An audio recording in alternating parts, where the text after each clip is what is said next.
recipiente que representa a todo un país, la botella que introdujo a la cocina japonesa al mundo, el icono del diseño industrial japonés. Yo soy Lafur Jiménez y esta es la historia y diseño de la botella que cambió la historia de la cocina japonesa para siempre. La botella de salsa de soya Kikkoman.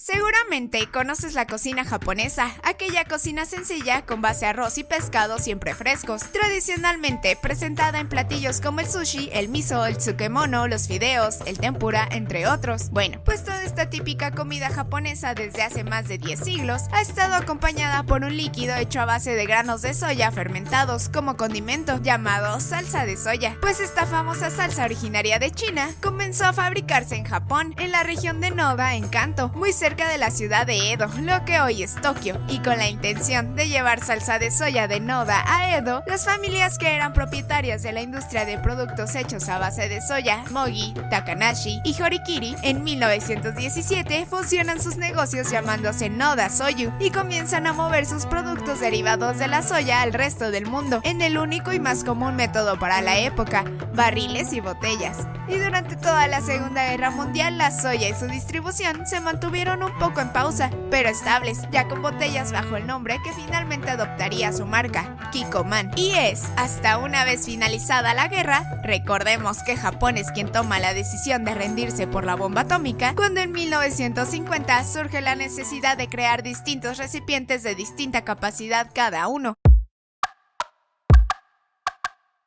Y es entonces cuando la salsa de soya cambia para poder competir con las salsas extranjeras para carne. Incluso a su salsa le agregaron azúcar para parecerse más al mercado internacional y agradar al paladar infantil, surgiendo con esto la salsa de soya dulce, o mejor conocida como salsa teriyaki, además de los primeros recipientes de vidrio y latas Kikkoman muy similares a los extranjeros. Solo que esto no funcionó del todo, ya que la salsa se empezó a confundir con las demás del mercado y se perdía entre los consumidores que buscaban productos locales. Sumado a esto, después de la Guerra de Corea, la empresa Kikkoman detectó que personal militar, periodistas, profesores y eruditos americanos que se establecieron en Japón se familiarizaron con la salsa de soya a través de la cocina japonesa, es decir, que de hecho sí les gustaba tal cual era, siempre que fuera dentro de la comida japonesa. Fue en ese momento que Kikkoman vio que había un gran potencial para crear un producto que se pudiera identificar en forma positiva con la identidad de la entonces aceptada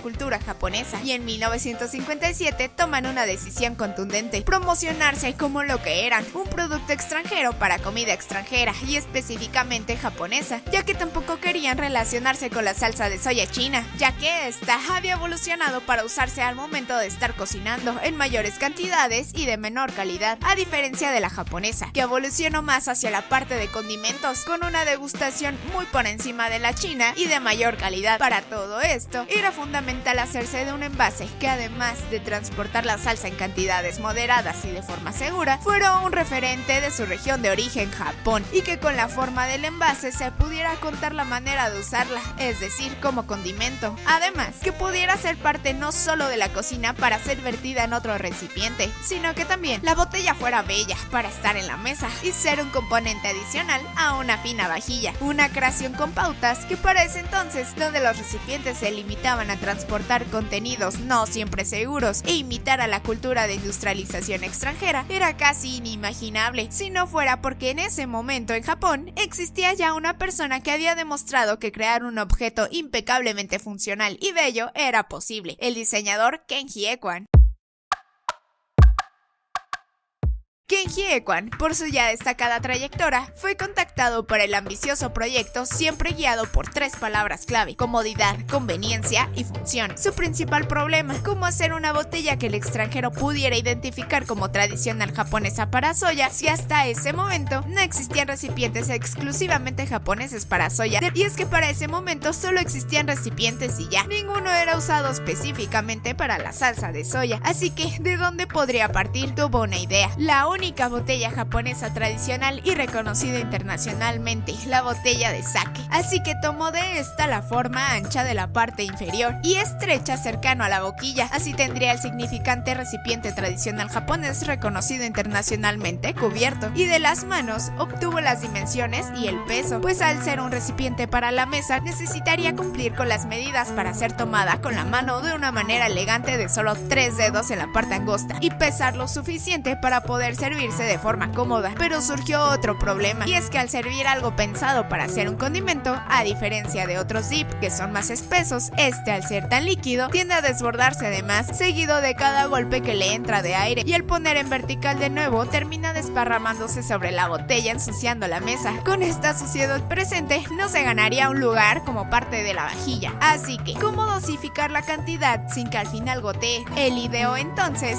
unos canales internos en la tapa que pudieran transportar la salsa de soya de una forma dosificada con 2 aberturas, una de entrada de aire y otra para que el líquido saliera uniforme con un corte de boquilla de 60 grados. Con este sistema, el líquido se mantendría en un flujo dosificado constante y al momento de quererlo detener, solo bastaría con cortar el suministro de aire. Nada entra, nada sale, y nos ahorramos el sucio goteo del final. Y en cuanto a los materiales, el envase, aunque tradicional, debía verse actual, y recordemos que debe combinar con la mesa. El vidrio usado entonces en algunos pocos recipientes de la época le sería útil, además de que se podría ver el color del que tanto presume y autentifica la salsa de soya japonesa, un marrón rojizo claro, que le daría a la tapa entonces su distintivo color rojo, fácilmente removible para cuando se necesitara rellenar el recipiente, al percatarnos por el cristal que ya hiciera falta. Y es por eso que se decide por estos materiales. ¿Y qué podría ser de la botella si no estuviera etiquetada para su venta individual? Y es así como terminamos con la palabra Kikoman en el logo. Kiko, que significa caparazón de tortuga, un animal que según la tradición japonesa es símbolo de felicidad, representado con la figura hexagonal, su caparazón en el logo de la botella, rodeado del kanji japonés man, que significa 10.000 años, que según leyendas japonesas vive una tortuga. Y así tenemos formado Kikoman en la botella. Si ya llegaste a este punto, te recuerdo que puedes suscribirte, dar like y activar la campana para que no te pierdas el siguiente video sobre diseño. Bien, ahora volvamos a las letras. Las letras simples expresan el estilo contemporáneo y confianza en el futuro, pero el uso del color oro se remonta al pasado. En la tradición japonesa, el oro se asocia con la realeza, y Kikoman había hecho salsa de soya para la casa imperial desde 1917, así que el oro representaba el color de los cielos. Y es así como Equan, después de 3 años de recopilar todos estos datos, de resolver todos los estatutos impuestos por el ambicioso proyecto y tras más de 100 prototipos de diseño diferentes, es que finalmente en 1961 presenta lo que sería la primer botella de salsa de soya de todo el mundo, la botella para salsa de soya Kikoman.